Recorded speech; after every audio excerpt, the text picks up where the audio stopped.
Good morning, good afternoon, good evening, wherever you're at. Welcome to the LFMS Marketing Symposium, another great interview with the amazing Georgina and Noel. I am so beyond blessed to have her with me. We're on opposite parts of the world, and so it's so exciting to have her here, and she was so kind to be part of this amazing symposium. So Georgina, welcome. Hello, thank you for having me.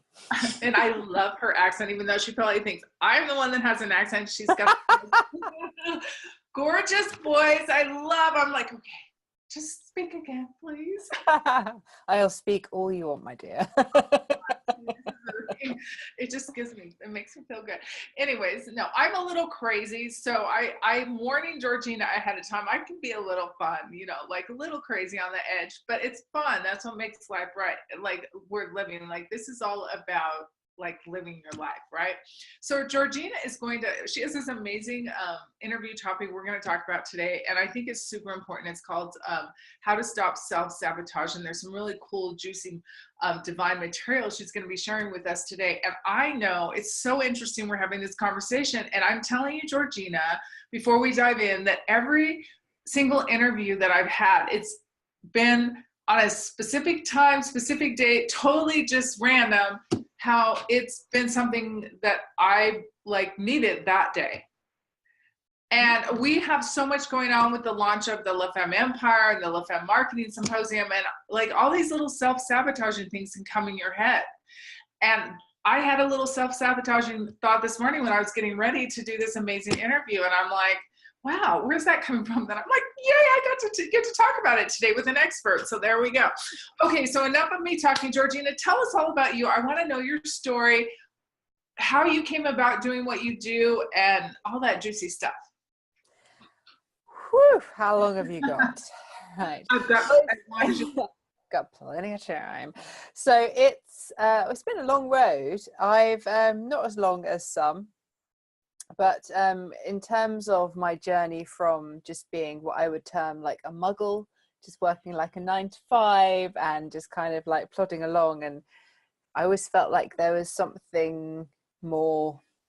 I was never satisfied with just doing the making rich people richer and doing a job that kind of sucked the soul out of me, and everyone was moaning all the time and in that kind of grey fake lighting environment, and it just I went completely nuts, if I'm honest. I totally lost the plot. I threatened to put my boss's head through his computer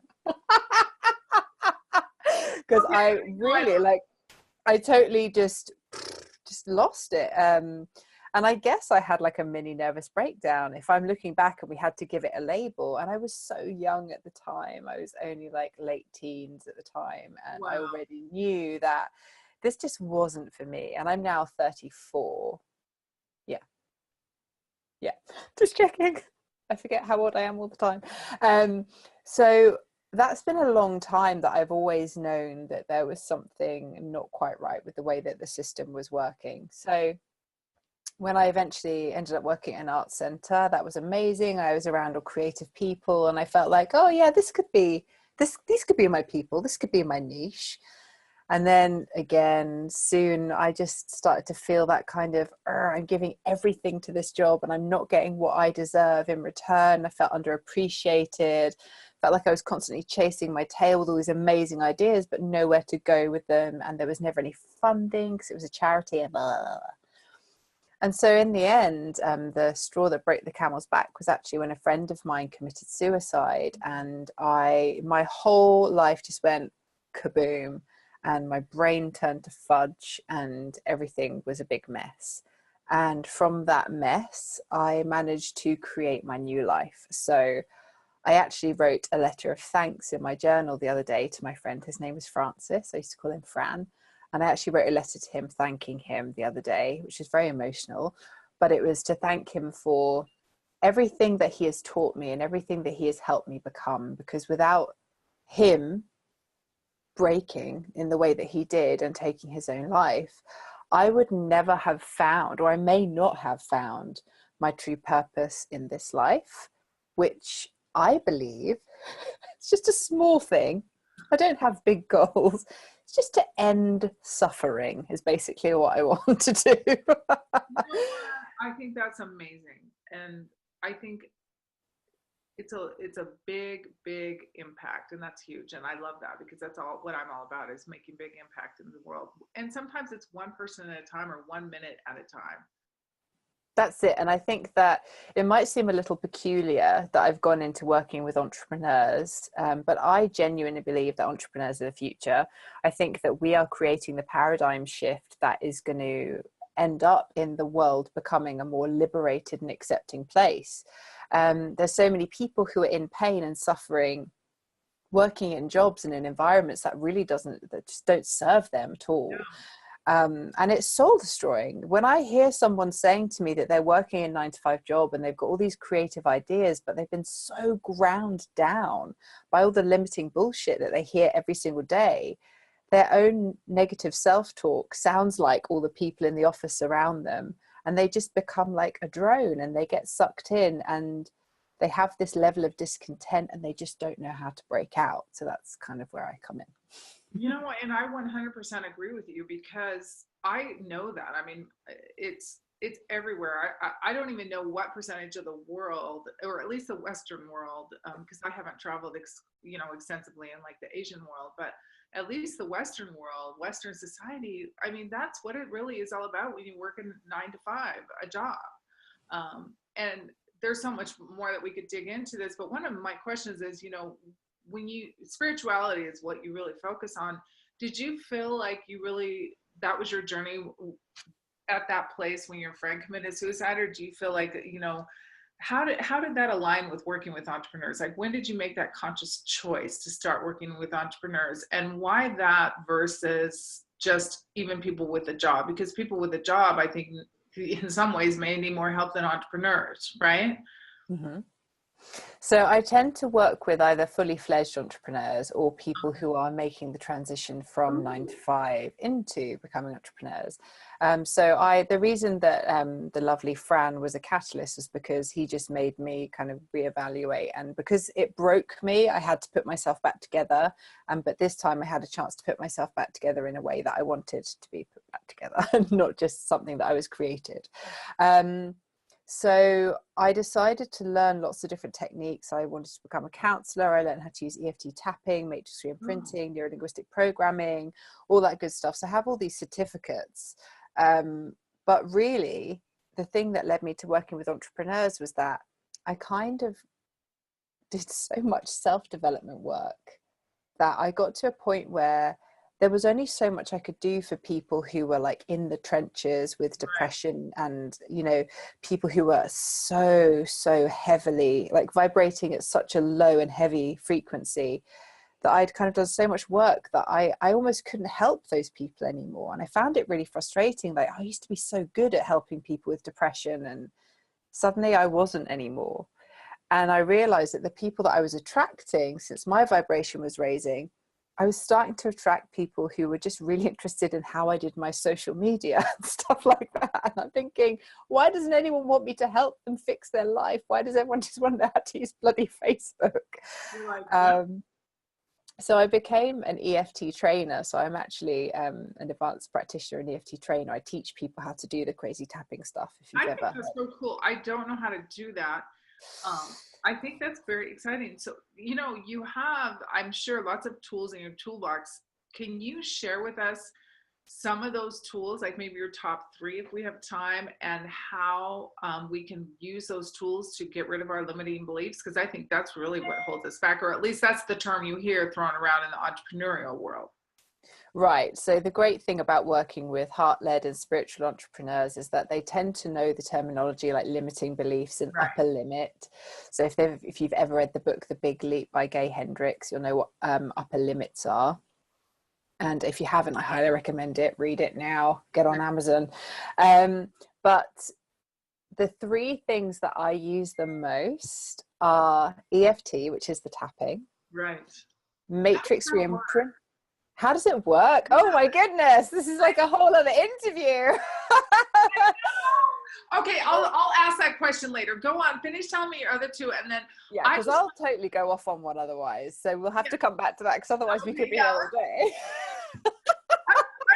so fascinated with that. At one time I even like printed something off like a manual, and I couldn't figure it out because I'm not good with like that. I have to like visually see stuff. Anyways, see, I do that. I'm so excited about what you're sharing. I asked, like, I jump in. Okay, so I'm going to stop and let you finish. Oh no, jump in, please jump in, but just be aware that if you jump in, you may not get the answer to the previous question, because I will also go off on a tangent like a butterfly brain. I'm like, oh, something shiny, what's over there? So EFT, the tapping, which we'll come back to in a second, matrix re-imprinting, which is an add-on to EFT, which again I'll come back to, and the other thing that I use, apart from just really like, I'm like a questioning ninja. I'm pretty good at knowing the question that I need to ask to get someone to the core. But really journaling is one of the main things. Interesting. I like that. It's helped me, and it's helped so many of my clients, and they're so resistant to journaling. They're like, oh, why do I have to do this every day? And I'm like, yeah, every damn day. And it really has such a profound impact on their lives, because then I make them share their key findings every day to hold them accountable. So they hate me, but they love me. And so those have been my main tools that I use. So can we go back to EFT and why that's so important? So in terms of limiting beliefs, one of the most amazing things that you can use is a combination of EFT and matrix re-imprinting. Okay, I've never even heard. See, this is not my wheelhouse at all. This is why it's so exciting, because I just have to say this, and then I'm going to let you keep telling me. So with marketing, women are out there, they have this amazing business, this amazing transformation, but they're not sure, like, how do I get myself out in front of, like, potential clients? And even learning marketing you can have limiting beliefs around that. You may think you're not good enough, you're not visible enough, all of these things. So I think what you're sharing is so powerful, because it can open the gates to like your marketing journey. And for me, that's huge. Well, my whole journey blew wide open. My business exploded when I really started to practice what I preach, which is mindset and spirituality. That's what I'm all about. So it's not just about like the proper woo crystals and energy. It's not all about that. There's also just the things you can be doing every damn day, which are like checking your thoughts, checking your self-talk. How are you talking about things out loud? How are you saying like, oh, well, if I do that? There's no if in my world. It is when we do that, not if. It doesn't exist, and shoulds and all that stuff. So just listening to yourself, the linguistics that you use can be such an amazing way to just turn your limiting beliefs around. But with EFT and matrix re-imprinting, get ready to have your mind blown. Okay, I'm ready. Bracing myself in my chair. Let me just dust off my little chappy fingers. So what happens with EFT is you're effectively tuning into the body's energy system. If you imagine that, I'm going to get a bit Freudian on you here, but everything in our brain gets programmed between the ages of 0 and 6 years old. So in terms of this lifetime anyway, but we won't go into past lives or future, because that's just where things get really crazy. But for now, between 0 and 6 in this physical lifetime, that's where you get your limiting beliefs programmed. And they can be things that you've heard your parents say. They can be things that you've seen on television. When you think about the huge amount of social media that children are just absorbing every day now, that's all going in. All of those political beliefs, those beliefs about body image, about money, everything's all going in, and it's filtering its way through and becoming real to these kids. So we then grow up carrying the same limiting programs that we had from the ages of 0 to 6. So effectively, when we hear that little voice saying, hey, you can't do that, we're taking life advice from a 4-year-old, is effectively what we're doing.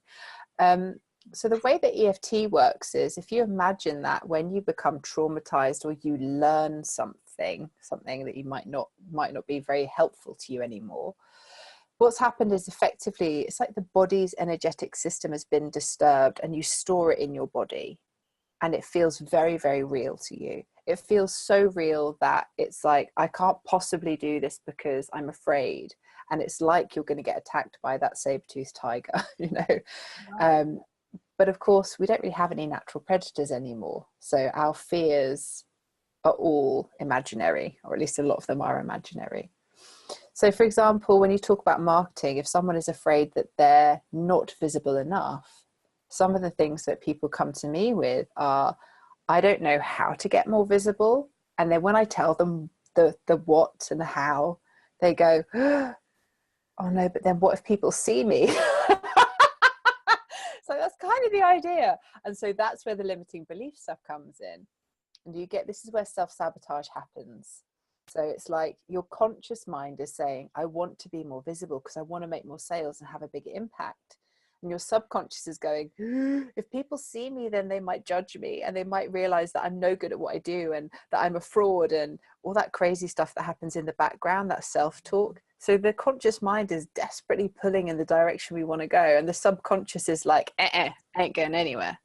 And that's where self-sabotage happens, because we have these patterns of behavior and thought that keep us stuck in our nice little comfort zone. True. So now how do you get rid of it with EFT? So what you can do is you can just focus on the way that it makes you feel. The simplest way to use it is just to run through the tapping points, which I can happily send you the link to my blog with that on. So remind me to do that at the end of the interview. I will. And you can just run through the tapping points and focus on the feeling. So for example, when people come to me and they're worried about being visible, then I would say, okay, close your eyes, tap on the side of your hand and just tune into that feeling in the body. So it's as simple as that. Once you've done that, you give it a shape and a color. And that might sound really weird, but the color and the shape will come to you. And you just tap on the side of the hand. So for example, if I was thinking about being visible and I got this feeling in my stomach and it was like, I don't know, like a red ball of fear, I would just say, even though I have this red ball of fear in my stomach when I think about being visible, I accept myself anyway. And I would do that 3 times. And effectively what you're doing is, it's almost like Morse code, the energy system. Right. You're interrupting the flow of energy, right? So your left and your right brain and the conscious and the subconscious mind, they go, oh, hang on, what's happening here? Because you're focusing on the problem, but you're also doing something else that's kind of confusing things and frazzling it about a bit. And you just keep tapping through all of the points whilst focusing on that feeling. And then eventually you just feel your body go, and it's just gone. Wow. It's amazing. Like for deeper trauma, we would go back to the memory that it started from. And I have ways of finding that memory. And then when the memory comes up, we go back and we talk to your younger version of yourself that was originally traumatized, and we heal them and we change the belief. We actually change the limiting belief back there. Wow. It's absolutely amazing. Wow, this is very cool. Now, you said there was an add-on to EFT, like a deeper... That's the matrix re-imprinting, which is the bit where you go back. So you go back, like it's almost like you change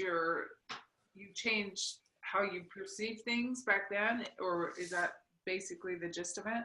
Yeah, basically. So for example, if you're afraid that you're not good enough, or what you put out into the world won't be good enough, an example might be, we would tap on the energy and then, a memory comes up of when you were like 5 and you got back from school and you were so excited to show dad this picture you'd done, in art class, and you're really excited and you ran up to him and you said, daddy, look at this picture. And he just went, not now.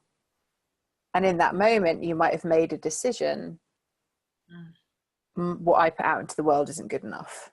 My dad doesn't love me. I won't be loved if I show the world my creativity. Could be anything. And we only find out the intricacies of what the belief is by going back, and then we can reprogram it. Wow. That's really, really, really amazing. So with your personal clients and people that you help, as an entrepreneur and they're getting visible, but they're scared, what is your success rate as far as if someone were to come to you? Share with me that. I'm really interested in that. How do you determine that? Just by how they get more visible, how they make more sales, or is it just a feeling?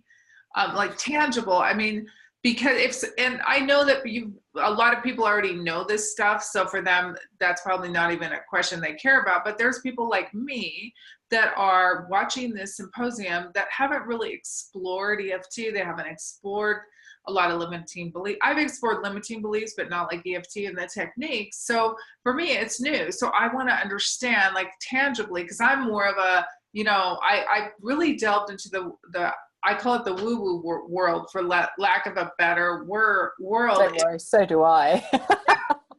So I didn't really understand how it all worked. I just thought, that's like, it just wasn't my wheelhouse until about February of 2016. And I started just to learn, and I barely scraped the surfaces. And I just started changing and doing a lot of mindset working, because I own a marketing and sales digital agency since 2002 online, and I worked 12, 14-hour days all the time. And I had to change back in February of 2016, and my whole world and my whole business and life, I had to completely overhaul.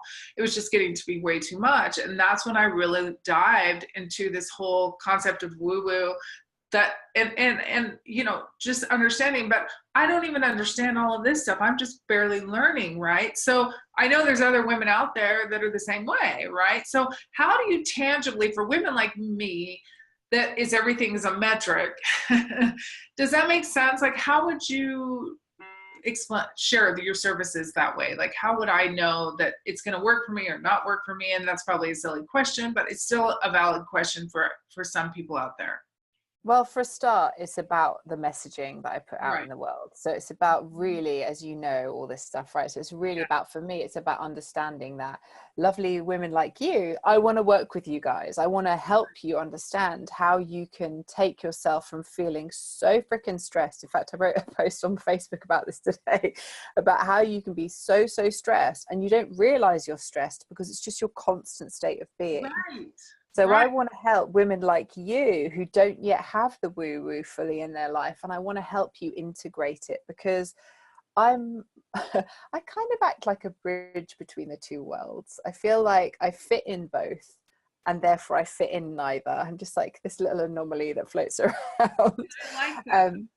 Right. This is kind of what, when I have my soul plan done, if you've not had that, that's a whole other wheelhouse. I don't do that, but I hadn't heard of that. Amazingness. And it actually said in my soul plan that I act as a bridge between the two worlds. And I was like, well, that makes perfect sense. I'm doing the right thing. But the way that we would measure results is purely by, simple things like, I make sure that when I have my intake conversation with somebody, that they are definitely open to what I'm going to be teaching them. I make sure that, where are they really struggling in their business? So for me, it's more about on an individual basis. We run through, where are you really struggling? What are you really stuck with? And the kind of results that I see are women who come to me freaking terrified of even posting something on Facebook. Oh, wow.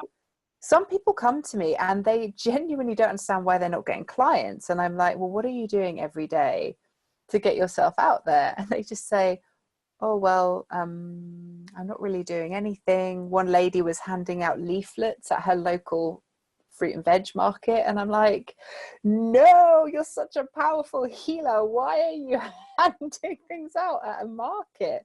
Like, you should just be, people need to know the services you have.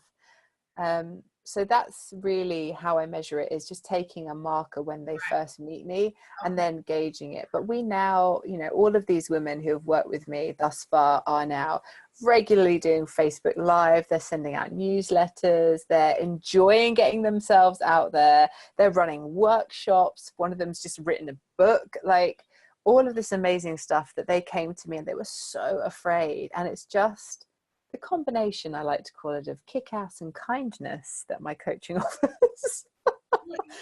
I love that, Georgina. And I have a question for you, because as you've been sharing that, I've been sitting here thinking, okay, I do newsletters. I'm very visible. I mean, I have a huge network and I've written a book. I've done all of that.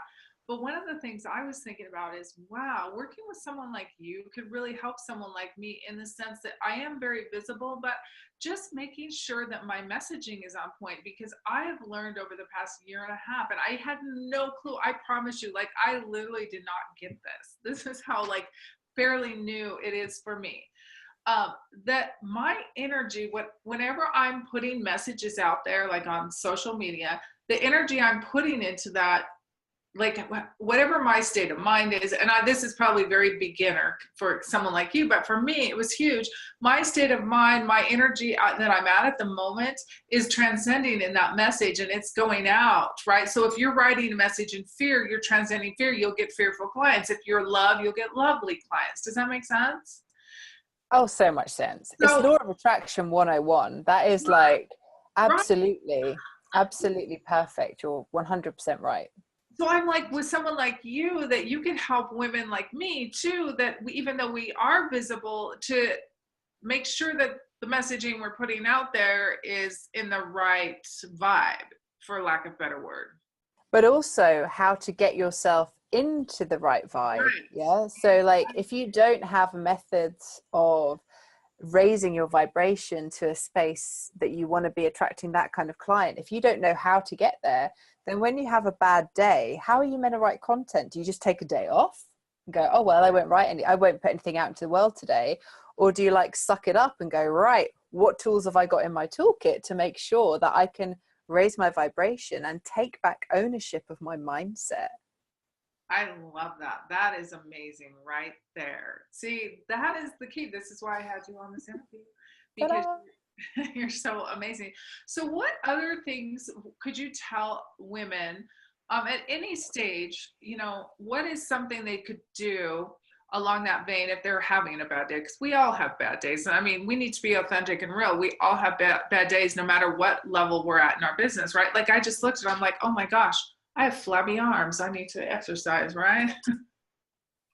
Like that could set me off on a bad day, right? Doing all these interviews, I've been eating, I've gained a few pounds. You've got to tap that shit out, kid. You've got to tap that shit out. I got to learn how to do this. I'm up here, yeah. But really, I mean, that's my go-to for everything. If I have a bad day, the things that I do are I meditate every day. I do shamanic journeying with another lady who I think you're actually interviewing, so I'll let her go into that.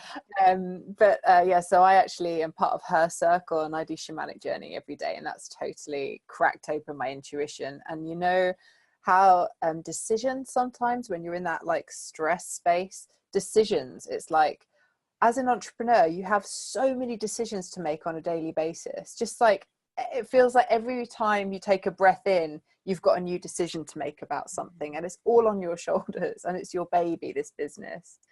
Shamanic journeying has helped me take the stress out of decision making. Shamanic journey. Yeah, I believe you're actually interviewing the lady who does that, so you can ask her about that. It's amazing. And then obviously I use EFT, and I use it every single day, anytime I'm triggered in any single way. And I think learning your triggers, if you were to ask me what's the one thing anyone can take away and they can do today, own your triggers. Stop blaming the world and everyone else for your shit. Yeah. Like, okay, so you haven't got any clients. Who are you going to blame? You can't blame anyone but yourself. And it's not about blame. It's about taking ownership and going, okay, what part of my story have I not healed? What part of my self-talk have I not healed? That means that I am still stuck in this place of not having enough clients. And just do the work. Find someone like me or some of the other lovely people that you've got on your symposium. Seek somebody out for the help that you need, and start to think outside the box, because it's not always about write more content. Sometimes it's about writing less, but taking more time and investing the right energy in it, like yourself. Exactly. And that is such a beautiful lesson. And I think we all forget that. I love what you had to say. I have one more question, and I know your time is very valuable. My question is, you said you meditate every day. You have your toolbox, you use EFT. And this is a question, and you may or may not be able to answer it, but how much time do you think an entrepreneur, a woman like myself, someone that's just not, obviously we're not experts like you are, but just someone that is an average entrepreneur that really wants to like delve into this world to really start healing and fixing their story, like the part of their story that they do need to fix so that they can live a more balanced, relaxed entrepreneurial journey. How much time do you think we should spend or allot each day to like really focus on this stuff? Because there's only so much time in your day, right? So realistically, I think it has to be one of the most important things in your business. okay. I think if you're not taking care of yourself, Mm-hmm. you are your business. Right. Doesn't matter how big your team is, if your name is on your business and you're the figurehead of your business, there's no point in you burning out and being completely freaking frazzled and just, you know, at your wit's end the whole time. So for me, self-care is the most important thing I can do in my business, because from a place of rest and high vibrational energy, which comes through rest and doing lovely things for yourself, that's where the magic content comes.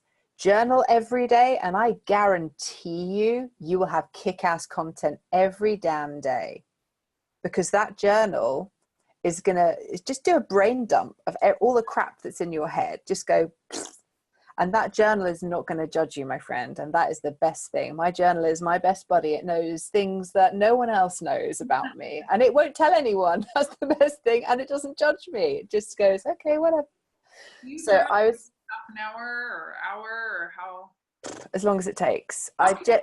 I tend to get up and dedicate around half an hour. I have my coffee and I take my journal downstairs and I'll just journal. But throughout the day, you know, all of those times where you get like or stressed or tired, rather than pushing through and wasting time, because effectively when you push through, you end up so stressed and frazzled that you can't do anything anyway. So you're actually wasting more time by not investing in yourself. Pick up your journal and just write about it. I'm really stressed right now because tell your journal all about it, and then it's like, oh, I can shake it off now and carry on. So even though we're all busy, I think that if you don't make it a priority, you actually end up wasting more time. That's so true. Well, you have been absolutely amazing today, and you already told us what the one takeaway is, and that is really to stop, you know, blaming everything and really find your story and work on it. I mean, that's huge. So I know you have a free gift that you would love to share with these wonderful women here in the symposium. Do you mind sharing what that is? And they'll be able to find it in the link as well below. That's right. Yeah. So I'll send it. It's a download of just a lovely little PDF. So I recently took the woo woo to a whole new level, even for me. Woo woo, woo woo. And so what it is it's my pre-sales ritual that I used to make 10,000 is 10,000 pounds. So it's probably about like $13,000, something like that, in the space of a week. And it was in 4 sales calls and 100% conversion rate. I used this sales ritual every time I had a sales call that week, and everyone converted to a sale. It was the most high-end retreat sale I'd ever done. And yet they all bought my product. Wow. That's amazing. So take some of the woo-woo into your life and try the sales ritual and see how it changes your perspective and your energy around doing a sales call. You are amazing. So everyone, please download her free gift. I'm going to be on pins and needles till I get it and I get to go through it. This sounds amazing. This has been fabulous. This is why I love interviewing beautiful women like you, because you have so much knowledge, and it's a space that I'm just really seriously diving way deeper into than I ever have before. And I find it fascinating, and I like new things. So this is new for me. For some of you watching, this is old and stuff that you've probably experienced before, but it's always a great reminder to be in. And if you're interested in, you know, the work that Georgina does, please reach out to her. She's absolutely phenomenal in her space. And I am just so excited that she took the time to come here and speak with me today. So any last words of wisdom before we sign off, darling? My final word of wisdom would be, more than anything, just be you. That's all you can do. Just be the fullest, most awesome, best version of yourself, and remember to take care of that amazing person that you are. Well, thank you, Georgina. And everyone else, stay tuned for another amazing interview at the LFMS Marketing Symposium. Have an incredible, blessed day.